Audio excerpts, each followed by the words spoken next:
Hi, my name is Melissa Fish. I'm a corporate and mergers and acquisitions attorney, owner and founder of Fish Legal Counsel, where I focus on keeping middle market deals moving. So today I want to talk to you guys about the anatomy of an acquisition agreement. So acquisition agreements tend to be dozens or even hundreds of pages long. But ultimately, they are all made up of the same essential building blocks. Once you understand how each of those works, it's that much easier to read the entire agreement. So let's talk about it. The first section I'm going to talk to you guys about is the glossary of defined terms. So oftentimes purchase agreements will have multiple pages of defined terms. I'm going to be honest, most of mine do not. The reason being, my philosophy in drafting is to keep the agreements as readable as possible for my clients. So if I can define a term within the section that it's discussed, that's what I'm going to do. The second section I'll talk to you guys about is the core deal terms. So this is where all the exciting stuff happens, right? Like, what is the buyer purchasing? Was it an asset or a stock purchase? What is the seller receiving in exchange? Is it cash or other types of consideration? This is also where we talk about payment timing and closing.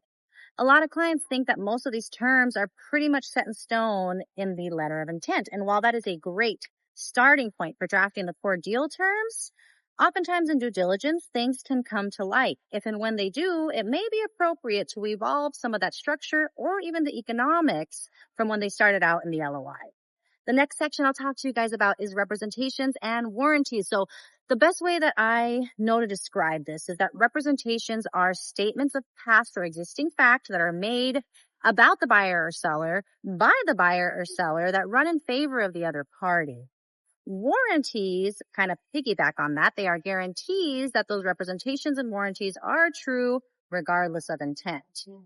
The next section I'm going to talk to you guys about are covenants. Covenants are essentially promises within the contract. If representations and warranties tell us what is true, covenants tell us what the buyer or seller will or will not do. So, for example, a seller may covenant that they will continue to operate the business in ordinary course as we're going through the drafting process. A buyer may covenant that they will use commercially reasonable efforts when it comes to obtaining financing. The next section I'll talk to you guys about is conditions precedent. So these are circumstances that must be true in order for the parties to close the deal. So if a condition is not met, the party whom the obligation runs to may elect not to close the deal. This could be things like obtaining necessary government consents or even performance of covenants.